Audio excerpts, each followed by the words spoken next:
be the shot card, and that bitch motherfucker never busted grape.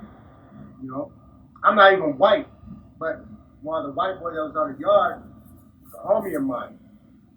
So he said word to go to tell Tino, hey, we need to talk. It's an emergency, and this is about 9:30. So Tino told him, oh, I'll see you after lunch. So the bison took that as disrespect. So they set the word out, hey, it's on. And I'm out there running a poker table on yard 3, and I'm sitting there. I got 2 white dudes. Hold on, let me stop you for a minute, right? So the Asians are running with the whites at Atwater? No. The only people that jumped in, the only Asian that jumped in the riot with the white boys was my homeboy Bryson P.O.Z. and me. Because it had nothing to do with us. Okay. And it had nothing to do with the crew, with the group.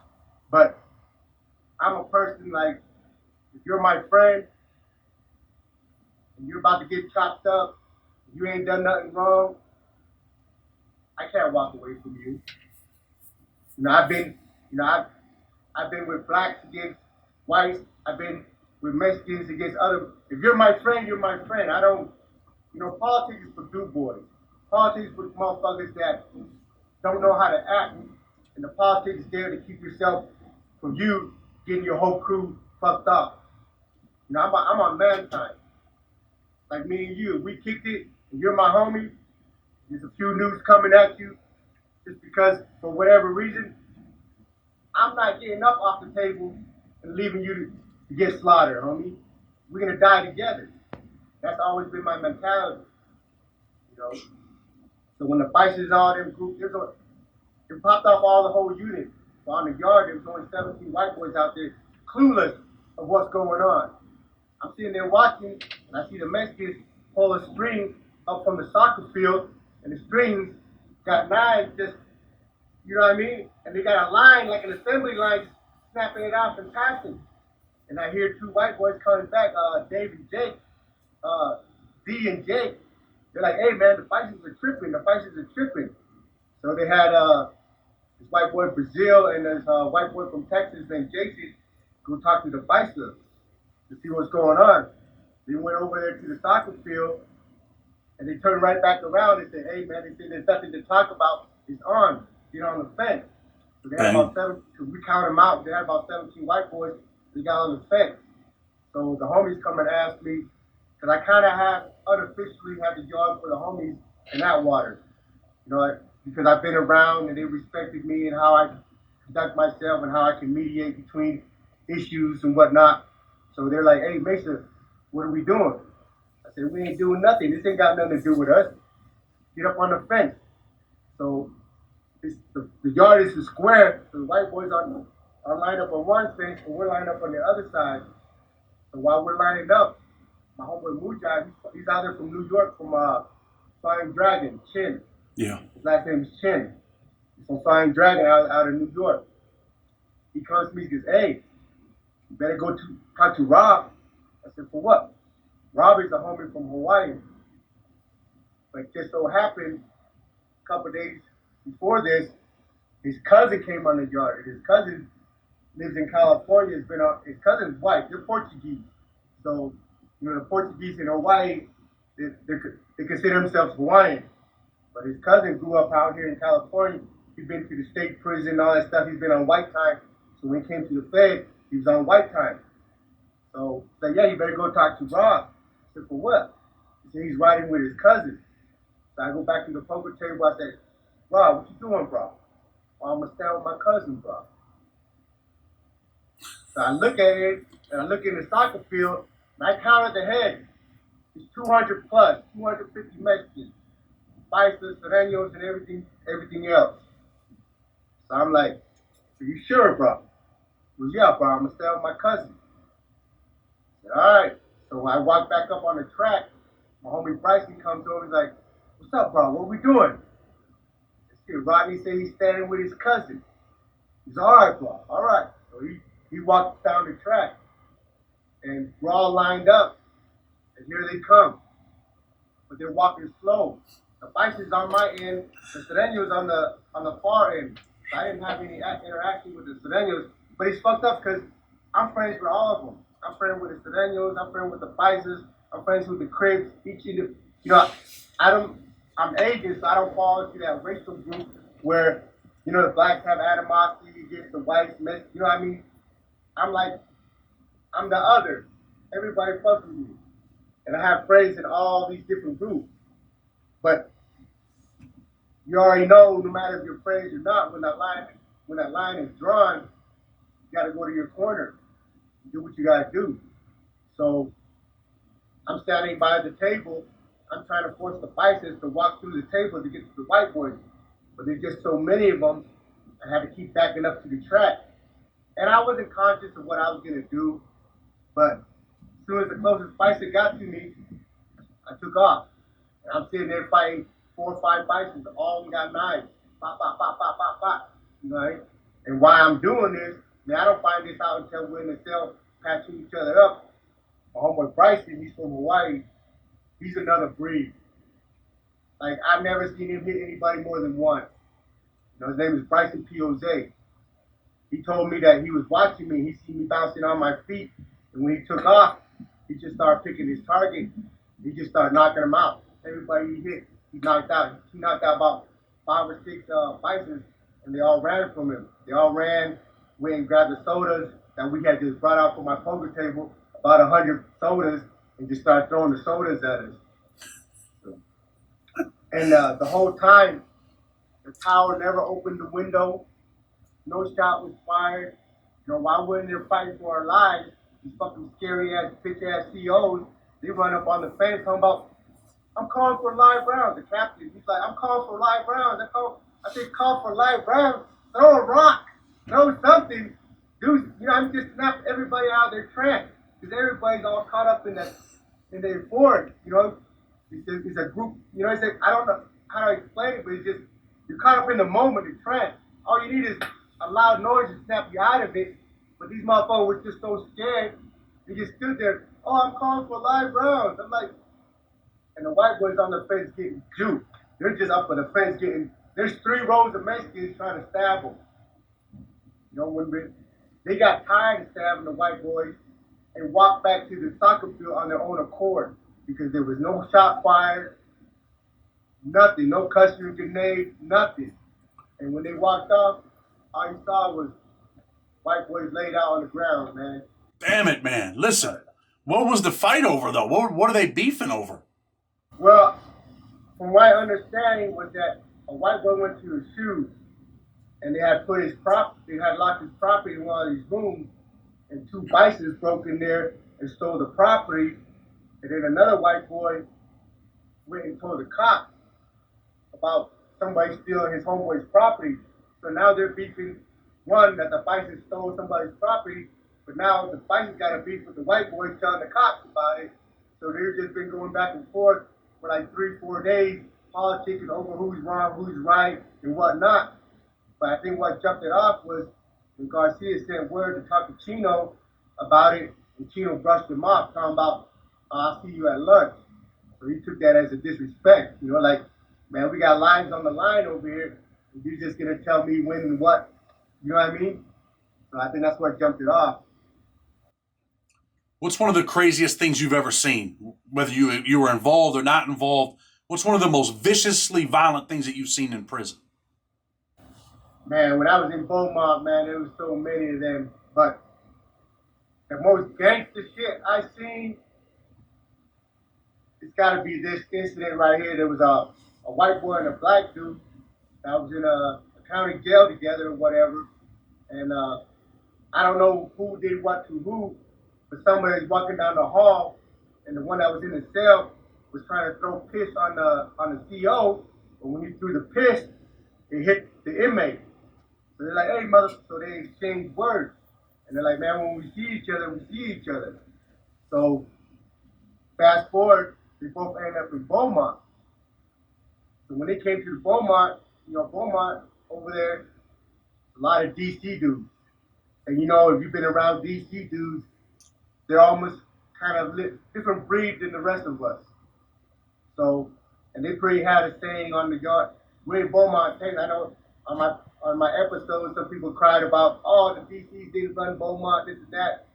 I was there. If the DC wants to insert their voice in an issue with the blacks, it's gonna be heard, you know. So to keep this dude from causing a racial war, and the Boston car in Beaumont ran the white boy. So so to keep all the whites and the blacks from crashing over these two dudes, when I came out to the yard, I seen a big ass circle. I'm like, what's going on? And somebody explained the story that I just relayed to you. And they're over there taping up. So they say, fuck it, let these two dudes go one-on-one so that we don't have to have a racial war. So the blacks, they're over there taping up 2 knives to the black dude's hand. The whites doing the same thing to the white dude's hand. You know, when they close, you know, they call the movement to close, like, hey, movement's closed. Nobody budged. We're just in the middle between the unit and the rec cage, right there in the hallway. Well, the steps or whatever, the grass. The whole year, every single white boy was out there, every black dude was out there, and they formed a big ass circle. And they got these 2 white dudes, they got this white dude and this black dude, both with knives taped to their hands, and they're making them duke it out. And I mean, I'm seeing chunks are flying off their faces, off their skulls. They're just pop, pop, pop, pop, pop. And everywhere they move, the circle moved with them to keep them in the center. Like when the cops ran in, they wouldn't even let the cops in. They were just letting the cops, the cops they're not gonna force their way through a crowd. You know what I mean? And they made a wall around them dudes, and they were just chopping each other up. I'm watching from yard 2. I'm standing on top of the toilet place, watching it, and they're just pop, pop, just ripping chunks off each other's faces. Until they got dispersed by the custody grenade and all that shit. But yeah, that shit was gangster, homie. But there's so many shit, dog. It's just Beaumont was, when I was there between 2006 and 2008, they dubbed it Bloody Beaumont, and he lived up to his name every single day. Definitely not a nice place, man. You were over there with Adam Oliveri, Richie guy, I think ran the car over there in Beaumont. From Boston, yeah. You were over there with Stevie Burke. They all left and ended up coming to Big Sandy while I was there. Yeah, when we got broke up, they split everybody up. That's how I ended up in that water. On the throwing piss thing, who threw the piss? Did the white dude throw the piss and hit the black dude? Did the black dude throw the piss? Man, I'm not sure. That's why I said I don't like to speak on things I don't know. But one of them did one. I'm not sure exactly what happened. Jail and prison is a small place. You never know where you might end up running into someone, right?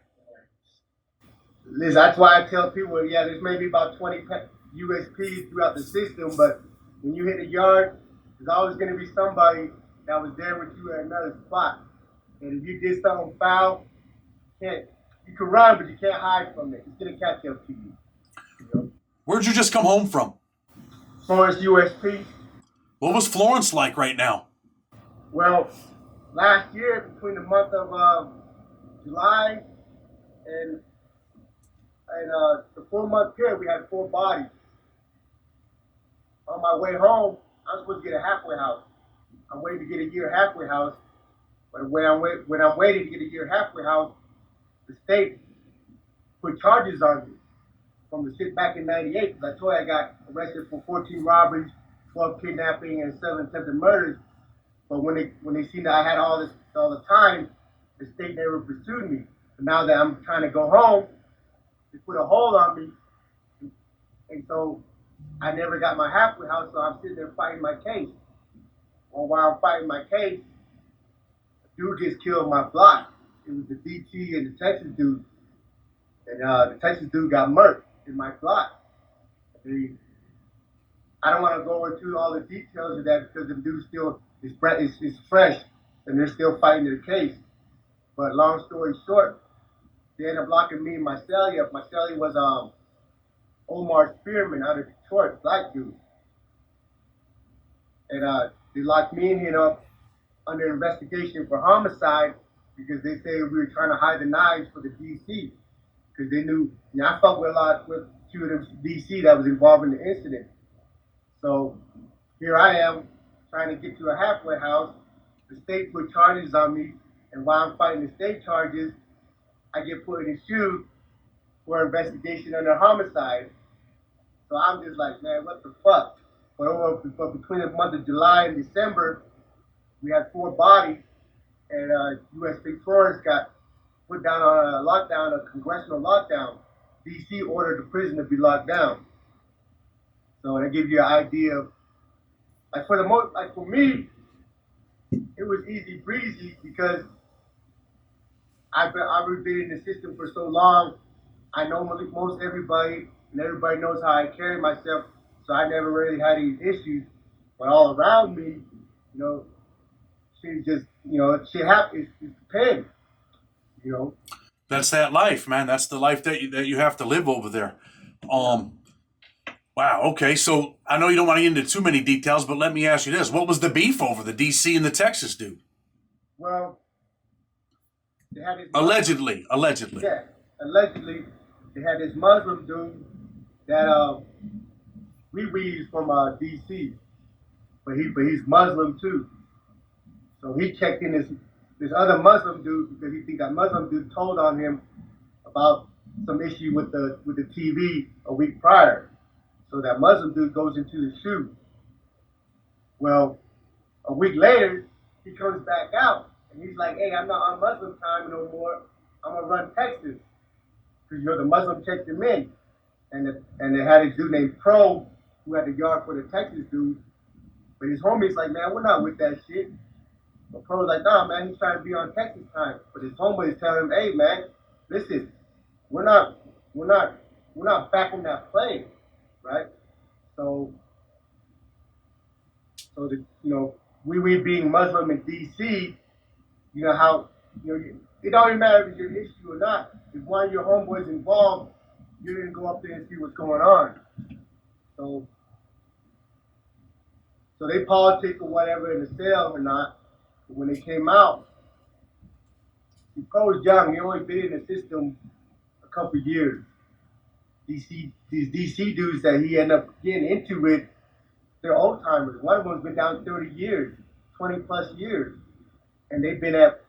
I mean, if you ever, you've been in the system, so you know the DCs. They've been at war.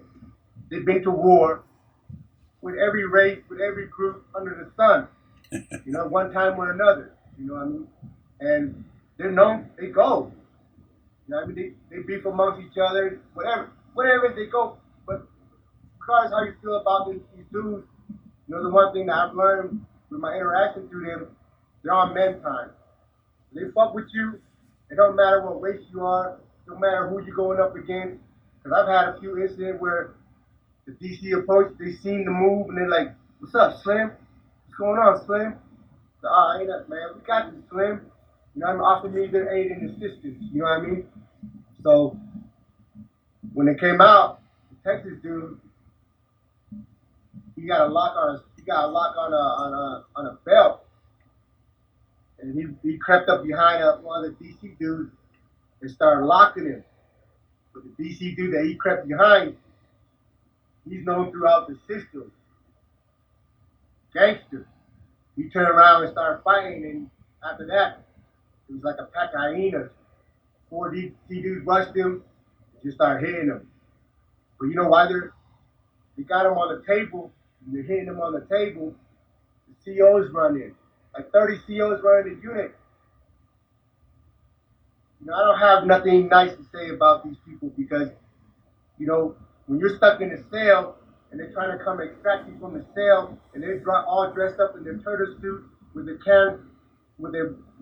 canister of mace and their fucking flash grenade, they're all tough as shit.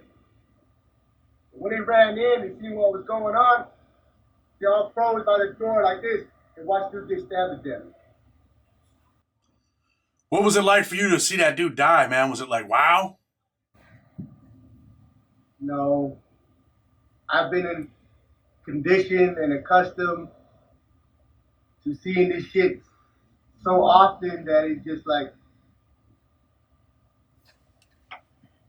here we go again.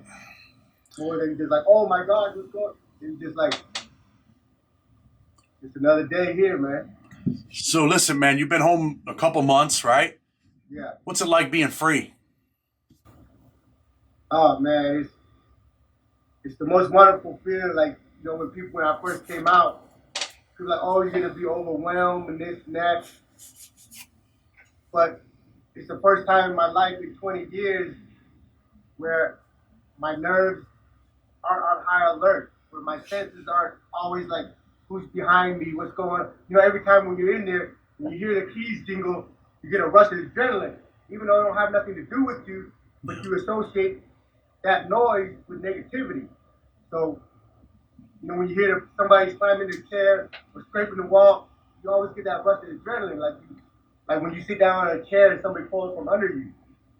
Here, I don't have that. I don't have to wake up and wonder what happened the night before.